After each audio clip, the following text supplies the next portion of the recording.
하나님께서 우리에게 주시는 말씀은요, 창세기 11장의 말씀입니다. 새 번역 성경인데요, 제가 읽도록 할 때 가능하시다면 합독하시면 좋겠습니다. 창세기 11장입니다. 처음에 세상에는 언어가 하나뿐이어서 모두가 같은 말을 썼다. 사람들이 동쪽에서 이동하여 오다가 시날 땅 한 들판에 이르러서 거기에 자리를 잡았다. 그들은 서로 말하였다. 자, 벽돌을 빚어서 단단히 구워내자.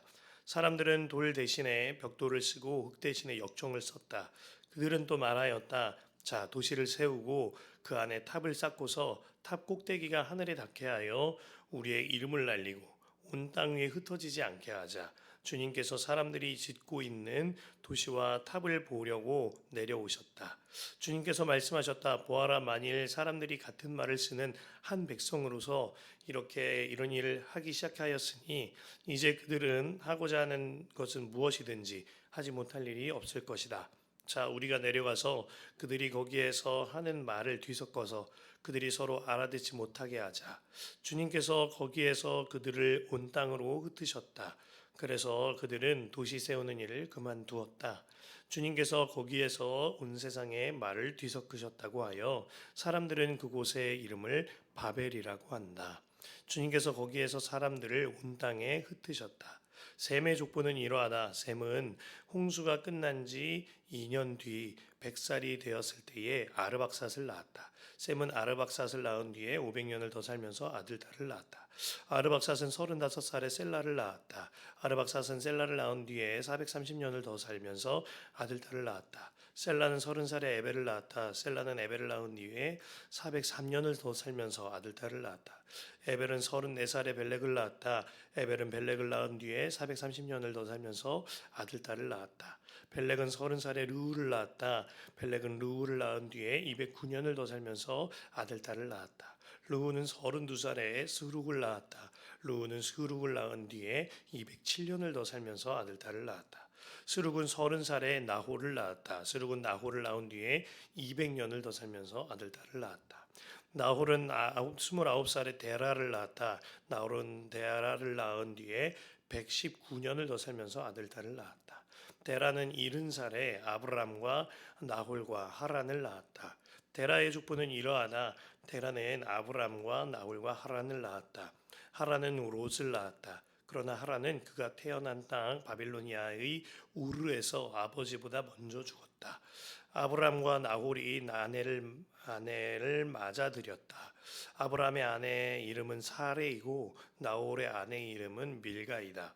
하란은 밀가와 이스가의 아버지이다. 사레는 임신을 하지 못하여서 자식이 없었다. 데라는 아들 아브람과 하란에게서 난 손자 롯과 아들 아브람의 아내인 며느리 사레를 데리고 가나안 땅으로 오려고 바벨로니아의 우르를 떠나서 하란에 이르렀다. 그는 거기에다가 자리를 잡고 살았다. 데라는 205년을 살다가 하란에서 죽었다. 아멘. 하나님의 말씀입니다.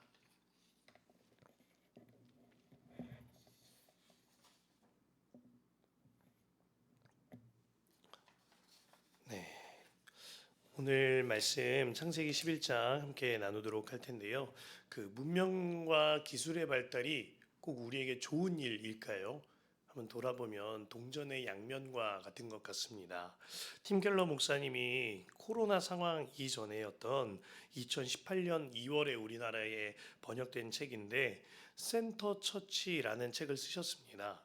그런데 그 책에서요, 로마의 도로에 관한 이야기를 하신 일이 있습니다. 17세기 프랑스 시인인 라퐁텐이 모든 길은 로마로 통한다라고 할 만큼 로마에는 이 도로가 아주 잘 닦여 있었는데요.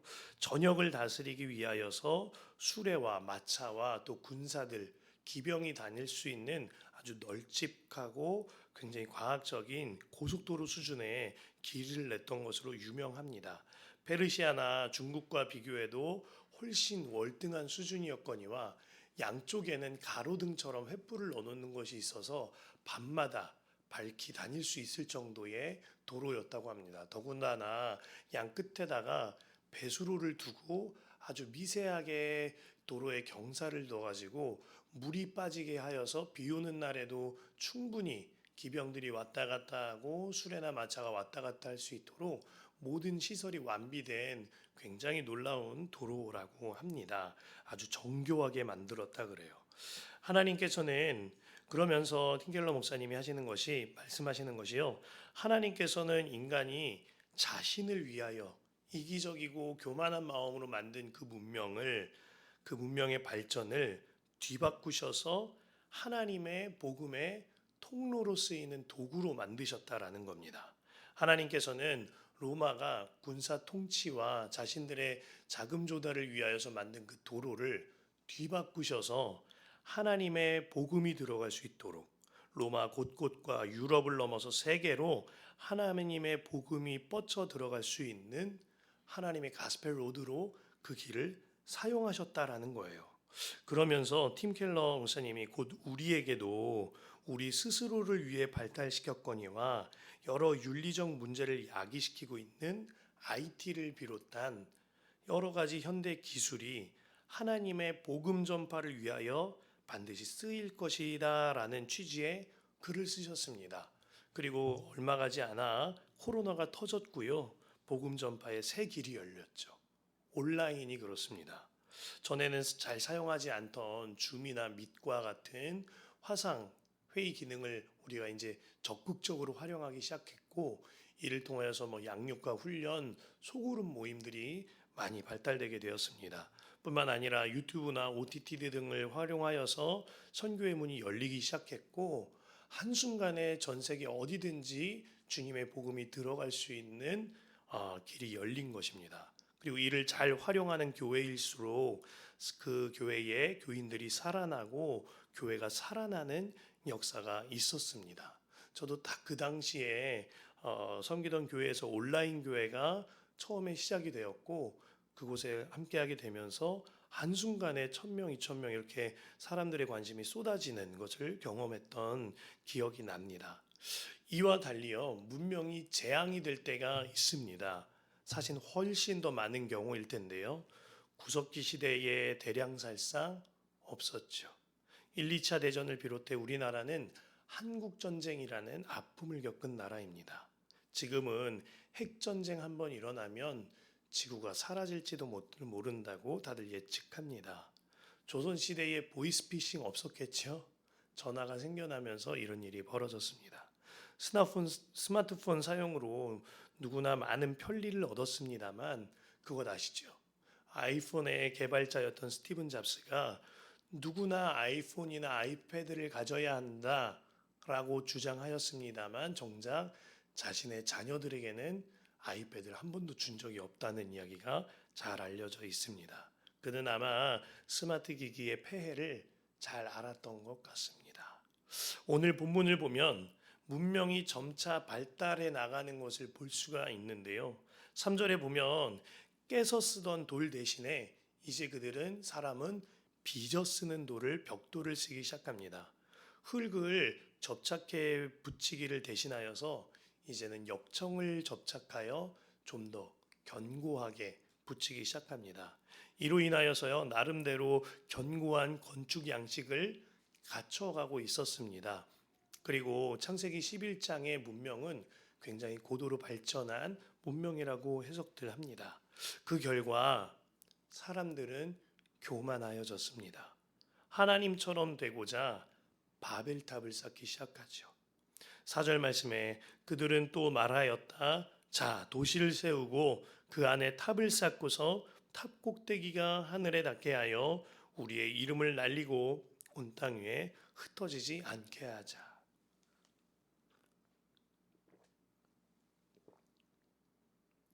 사람은요, 문명의 발달을 가지고 하나님께 대한 도전장으로 사용한 것입니다. 높이 쌓자, 하늘에 닿도록 쌓자라는 말은요, 하나님처럼 되자 하는 말인 것이거든요. 이 말을 똑같이 했던 존재가 있습니다. 마귀입니다. 이사야에서 마귀의 말을 기록해 둔 구절이 있는데요. 이사야 14장 13절과 14절에 보면 여기서 네가 말하는 것은 마귀를 말합니다. 네가 평소에 늘 장담하더니 마귀 자기가 스스로 독백하는 거예요. 내가 가장 높은 하늘로 올라가겠다. 하나님의 별들보다 더 높은 곳에 나의 보좌를 두고 저 멀리 북쪽 끝에 있는 산 위에 신들이 모여 있는 그 산 위에 자리 잡고 있겠다. 내가 그러니까 마귀가 저 구름 위에 올라가서 가장 높으신 분과 같아지겠다 하더니 마귀가 했던 말과요, 바벨의 탑을 쌓는 사람들이 했던 말과요, 똑같은 말을 하고 있는 것입니다. 그런데요, 그 결국도 결국엔 비슷합니다. 이사야 14장 15절에 그렇게 말하던 너 마귀가 스올로 땅 밑에 구덩이에서도 맨 밑바닥으로 떨어졌구나. 마귀의 계략은 망했습니다. 이와 마찬가지로 오늘 바벨의 탑을 세우고자 계획하였던 사람의 계획도 망하게 됩니다. 오늘 말씀 본문 5절 말씀에 보면 주님께서 사람들이 짓고 있는 도시와 탑을 보려고 내려오셨다. 8절에 주님께서 거기에서 그들을 온 땅으로 흩으셨다. 그래서 그들은 도시 세우는 일을 그만두게 되었다. 랍비들 사이에서 이런 말이 있습니다. 5절 말씀 붙들고요. 하나님이 자비의 보좌에서 심판의 보좌로 내려오셨다. 정말 그렇습니다. 주님이 자비의 보좌에서 지켜보고 내려보시다가요, 심판의 보좌로 땅으로 내려오셔서 이제 모든 것을 망하게 하시기로 결정하셨습니다. 주님께서는 내려오셔서 심판하셨는데요, 사람들의 말이 다 뒤섞여져서 다르게 하시고 결국 다 흩어지게, 계획이 파해지고 세운 모든 탑이 무너지고 다 흩어지게 만드셨습니다. 그래서 이곳의 이름을 혼란스럽다, 말이 뒤섞여서 혼란스럽기 때문에 그 뜻이 바벨임으로 바벨탑이라고 부르는 것입니다.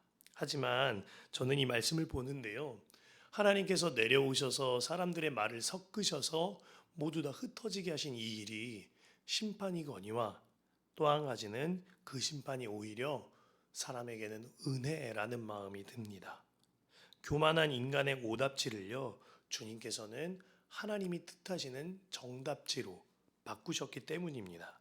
바벨탑 사건 이후에 바로 축복의 가문이었던 셈의 족보가 꽤나 조밀하게 다루어집니다. 그리고 아브라함까지 내려가면서 이번 장이 맞춰지게 되죠. 이제 12장부터는 본격적으로 족장기를 맞아서 아브라함의 족적을 하나하나 쫓아서 하나님의 말씀을 듣게 되는 것입니다. 주님이 약속하셨던 말씀 기억하시죠? 생육하고 번성하여 땅에 충만하라. 이 말씀을 주님께서는 역설적이게도 바벨탑 사건을 통하여 인류를 뿔뿔이 흩어버리심으로 말미암아 주님의 그 약속의 말씀을 이루고 계신 것입니다.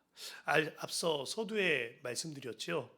로마의 통치 기반인 도로를 주님께서는요, 복음의 통로로 삼으셨습니다. 바벨탑을 높이 쌓은 인류를 주님께서는요, 흩으셔서 땅에 충만하게 하신 주님의 말씀을 이루고 계신 것입니다. 그 결국에는 오늘 마지막 절에 등장하는 아브라함을 통하여 오실 주 예수님을 예비하게 만드셨습니다. 마귀는 끊임없이 탑을 세우고 문명을 발달시키고 사람을 교만하게 만들어서 하나님의 계획에 대적하고 대등하게 세워지려고 하였지만, 하나님께서는 자비의 보좌에서 심판의 보좌로 내려오시사 그 계획을 폐하시고 마귀와 사람들의 계획이 폐해짐일 때마다 하나님의 계획은 이루어져 가고 있었던 것입니다. 그런데 이 일이 비단 성경에 기록된 옛날 옛적 이야기가 아닙니다. 도서관에 꽂혀 있는 먼지 쌓인 성경책의 이야기가 아니라는 것입니다. 이 이야기는요, 지금을 사는 저와 여러분들의 이야기이기도 합니다. 여러분은 탑을 쌓으셨던 적 없으십니까? 여러분은 그곳에서 끌어내려 오게 되어서 완전히 흩어지고 공든탑이 와르르 하고 무너지는 경험 하신 적 없으십니까? 혹은 지금 쌓고 계시는 바벨탑은 없으십니까? 바벨탑에 내려와 흩으시는 주님을 경험하게 되시기를 바랍니다.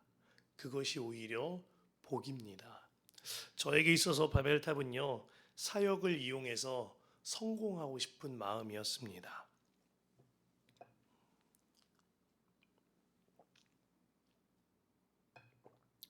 사역을 하더라도 제가 하고 싶은 사역이 따로 있었습니다. 겉으로는 그 사역을 사모하고 주님을 사모하여서 감당하고 싶다고 말했습니다만 마음속으로는 사실 저 한 구석에 저에게 이글이글 끓어오르는 야망과 욕망으로 병들어져 있었던 영혼이었습니다. 사람들이 우러러 볼 것 같았고 이 생의 자랑, 사역자로서의 명예가 아주 빛나는 자리처럼 생각되는 아주 숨기고 싶지만 저의 치부가 있었던 겁니다. 하지만 주님께서는 그 길을 가로막으셨습니다. 저는 탑 위에 올라간 줄 알았는데 그 탑이 한순간에 와르르 무너지는 것을 경험하게 하셨습니다. 그리고 전혀 예상하지 못했던 길로 인도하셨어요. 그리고 그날부터 저로 하여금 하나님은 항상 낮은 길로, 낮은 자의 길로 남의 발을 씻겨주고 남의 몸을 씻겨주고 같이 끌어안고 그런 길로 저를 인도하여 주셨습니다. 그런데요, 지금 생각해 보면 주님이 인도하여 주셨던 낮고 흩어진 자들을 함께 하는 그 길이 저에게 사는 길이었다는 마음이 듭니다. 만일 다른 사람들이 부러워하는, 다른 사람들이 세상적으로 말하는 탄탄대로처럼 사역자의 길에 탄탄한 대로가 어디 있겠어요. 근데 제가 그렇게 철딱서니가 없었습니다. 탄탄대로 같은 길을 걸었다면은요, 아마 오늘 저는 없었을 겁니다. 목에 깁스하고 빳빳이 곧아서 아주 이기적인 사역자 이슬기만 남아 있었을 겁니다. 그러나 주님께서는 제가 교만의 바벨탑을 쌓지 아니하도록 제 마음 가운데에 이생의 자랑이라는 사역자로서의 명예의 바벨탑을 쌓지 아니하도록 주님께서는 저를 끄집어 내려 주셨고 흩어 주시사 복음의 통로된 길로 인도하여 주셨습니다. 그래서 저는 그저 주님 바라보며 낮은 길이 가장 좋은 길임을 깨닫게 되었습니다. 지금도 여전히 제 마음속 바벨탑을 쌓아 올릴 벽돌을 만들고 있을까 늘 점검하게 됩니다. 뿐만 아니라 저도 똑같은 죄인이거니와 본성적인 죄인인지라 바벨탑을 쌓으려는 마음이 불쑥불쑥 올라올 때가 있습니다. 이생의 자랑, 육신의 정욕, 안목의 정욕, 이것을 통하여서 제가 교만해지고 제가 더 잘나 보이고 자아를 숭배하고 싶은 마음이 불쑥불쑥 올라옵니다. 하지만 이제는 좀 달라진 것이 있습니다. 그것은요, 그때마다 기도하고 점검하게 된다는 것입니다. 그래서 이런 찬양 있지 않습니까? 주님보다 앞서지 않고 겸손하게 주님의 길을 기다리리. 이 고백이 저의 고백 되게 하셨음을 고백합니다. 오늘 말씀 끝자락에 등장하는 아브라함 또한 내일 이제 이어서 보게 될 텐데요. 그도 자신이 고집하던 길에서 주께서 꺾으사 주께서 이끄시는 길로 인도함 받을 때 오히려 그 길이 다룸받고 훈련받아서 마침내는 순종의 사람, 믿음의 조상이 되어지는 길로 나아가게 됩니다. 사랑하는 성도 여러분, 여러분의 바벨탑은 무엇입니까? 이 새벽에 한번 점검하고 기도하시기를 바랍니다. 나의 자녀이십니까? 혹은 나의 자존심, 나의 사역이나 혹은 재정이나 사회에서의 포지션 혹은 공동체 안에서의 어떠함, 거기서 끌어내리시는 주님을 경험하셨다면 오히려 복을 경험하신 것입니다. 그곳에서 내려오시기를 원하는 하나님의 음성을 이 새벽에 들으셨다면 이 새벽에 내가 쌓은 바벨탑에서 속히 내려가시기를 간절히 부탁드립니다. 그 길이 내가 쌓은 바벨탑이 오히려 주님이 보내시는, 주님이 흩으시는 복음의 통로된 길이 될 줄로 믿습니다. 내가 주님 앞에서 높아지고자 오답지를 적었지만 이 새벽에 주님이 그 오답지를 정답지로 바꿔주시는 역사가 여러분들에게 있기를 간절히 소망합니다.